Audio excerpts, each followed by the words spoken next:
Bonjour à tous, aujourd'hui nous allons parler donc des médias qui entourent en fait l'histoire de Revan.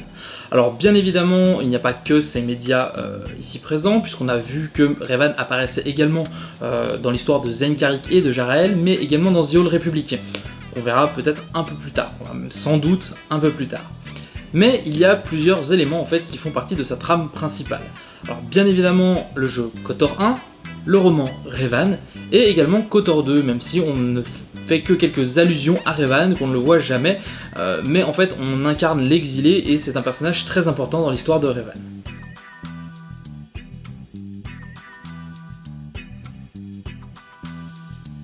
Sorti en 2003 sur Xbox et PC, KOTOR 1 est développé par le studio BioWare.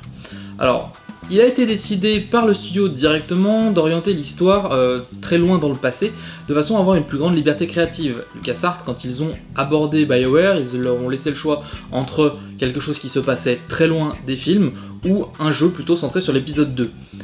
Préférant avoir les mains libres pour pouvoir travailler leur scénario correctement, ils ont décidé tout simplement donc d'orienter le jeu dans une période aux alentours de moins 4000, et d'ailleurs le scénariste de KOTOR 1 est Drew Karpyshyn. Alors au niveau quelques points techniques, le jeu est sur Odyssey Engine, en fait, qui est le successeur de l'Aurora Engine déjà utilisé pour la série de jeux Neverwinter Nights, développée également par BioWare.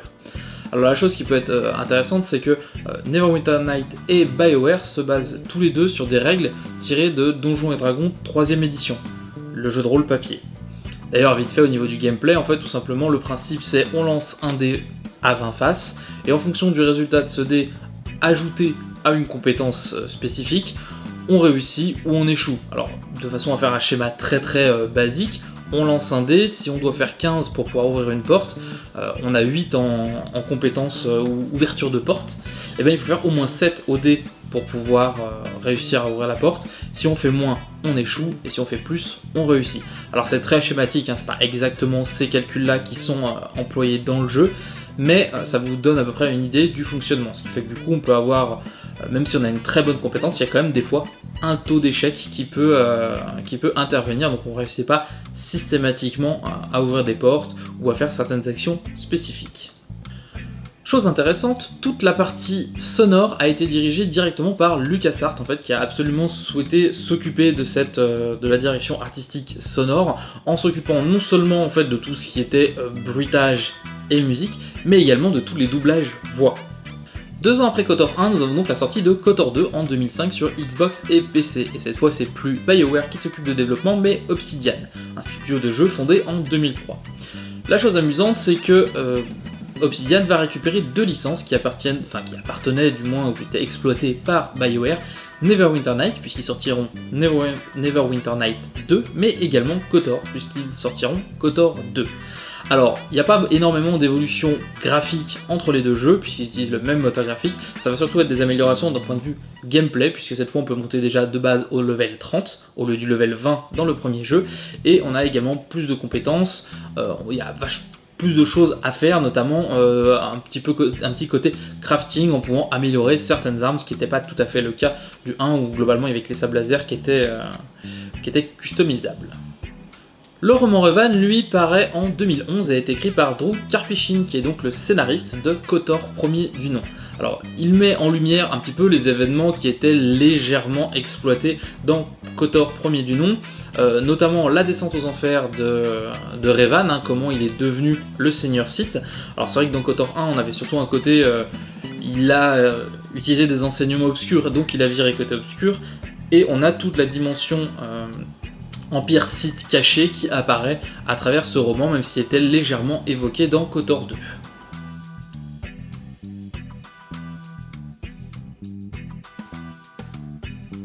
Quand le premier jeu sort, les critiques sont unanimes, en fait c'est un succès, aussi bien la presse que les joueurs, en fait tout simplement que le public encense le jeu pour son scénario, pour son ambiance sonore absolument démentielle, et même si les graphiques sont un petit peu à la traîne, ça en devient vraiment un défaut mineur, à la traîne par rapport à un jeu de 2003, ça en fait vraiment un défaut mineur du titre qui devient maintenant une référence du jeu vidéo. Et il va permettre également plusieurs choses, notamment d'ouvrir complètement une nouvelle page de l'univers étendu qui se concentrait principalement avant sur la suite des films. On avait très peu de choses qui se situaient loin des films, voire pas du tout. On avait 2 romans qui se situaient avant La Menace Fantôme, quelques romans qui se situaient entre les films, et après la majeure partie des romans était située après. Il faut bien avoir en tête qu'au moment de la sortie de KOTOR 1 en 2003, le Nouvel Ordre Jedi, la série de 19 romans du Nouvel Ordre Jedi venait de s'achever. Donc du coup, on était quand même avancé assez loin dans la timeline, et là en fait on se disait que bon, d'un moment les héros allaient finir par mourir, ce qui n'était pas forcément l'objectif. On avait déjà perdu Chewbacca, et du coup on a en fait cette nouvelle page de l'univers étendu qui se crée avec toute une nouvelle galaxie à explorer, puisque en 4000 ans la galaxie a eu largement le temps de changer, sauf pour certains aspects. Alors ce qui peut être intéressant, c'est que notamment ça remet en avant les Sith énormément, beaucoup plus que n'ont pu le faire les précédents épisodes, où en fait on se contentait d'avoir des utilisateurs de la Force un petit peu solitaires qui pouvaient présenter des menaces. On avait par exemple l'esprit d'Exar Kun, on avait des Jedi qui succombaient un petit peu au côté obscur, mais à aucun moment on avait été vraiment confronté à un empire Sith énorme en place et surtout structuré. Donc là on a quelque chose de nouveau qui débarque. On a aussi tout l'aspect identitaire des Sith, puisqu'avant les Sith étaient globalement des méchants Jedi, et là on a quelque chose d'un peu plus établi qui va se positionner, même si on n'évoque absolument pas le fait que les Sith soient une espèce à part entière dans ces jeux. Les Sith sont juste les méchants en fait tout simplement du jeu, et sont pour la plupart incarnés par des humains. Donc à ce moment-là de l'histoire, en fait, on a on a quasiment rien sur les Sith pure race. Mais voilà, le KOTOR 1 marque vraiment l'univers étendu en ouvrant cette nouvelle perspective d'évolution, et c'est toute la myriade de possibilités qu'on a à explorer, des dates de plus en plus lointaines. Pour KOTOR 2, c'est un peu plus délicat, puisque quand le jeu sort 2 ans plus tard, les graphismes n'ont pas évolué, et le jeu étant déjà un petit peu daté, les graphismes étant déjà un petit peu datés en 2003, c'est assez problématique en 2005 de sortir un jeu comme ça, et ça lui vaut des critiques assez sévères. Malgré un meilleur gameplay, quelque chose de beaucoup plus complet au niveau du scénario, un scénario beaucoup moins linéaire, on a un scénario quand même relativement linéaire dans ce jeu-là. Là, on a un scénario qui reste, on va dire, relativement linéaire dans le sens où on a des objectifs, mais on a plein de petites trames secondaires qui vont se développer et qui sont extrêmement intéressantes à suivre. On peut notamment beaucoup plus approfondir les relations avec les différents compagnons de l'exilé, ce qui n'était absolument pas le cas de Revan. On pouvait avoir la romance avec Bastila si on était un homme, ou la romance avec Carson Aziz si on était une femme, mais ça restait relativement sommaire. Là, on a vraiment énormément de choses à rechercher, notamment on essaye de débloquer par exemple des souvenirs de T3M4, des fragments de quelque chose qui est caché chez T3M4, qu'il refuse de nous dévoiler. Pareil pour le droïde HK-47 qui a été conçu par Revan. Voilà, on a énormément de choses en fait qui provient de la mythologie de Revan, qui va être à exploiter, et on ne pourra pas toujours l'exploiter, parce que par exemple on va devoir monter en priorité le piratage pour avoir certains éléments, par exemple chez les droïdes, et en parallèle d'autres compétences pour pouvoir avoir accès à d'autres choses, et là du coup ça peut être forcément un peu plus intéressant de refaire le jeu plusieurs fois en essayant de maximiser certaines compétences par rapport à d'autres. Mais comme tout type de jeu, c'est pas refaisable à l'infini, même si je sais qu'il y a des gens qui l'ont poncé ce jeu, je l'ai fait plusieurs fois, mais il y a des gens qui sont vraiment accros à ce jeu là.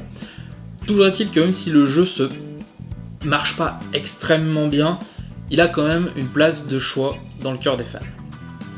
Et cette place de choix, il la doit notamment à ses méchants. Si Dark Malak était simplement un apprenti Jedi ayant viré côté obscur étant devenu un seigneur noir des Sith, les seigneurs Sith de KOTOR 2, qui est bien nommé The Sith Lord, c'est des seigneurs Sith beaucoup plus charismatiques et avec des pouvoirs assez particuliers. On peut notamment citer Dark Sion, en fait, dont la colère le rend immortel, Dark Nihilus et sa faim complètement inassouvie, en fait, qui dévore la force, ou Kreia, en fait, un des meilleurs personnages de jeux vidéo jamais écrits, qui tout simplement en fait guide guide le héros vers sa perte et en même temps vers son salut, ce qui est très particulier puisque Kreia a vraiment des envies particulières en fait derrière ça.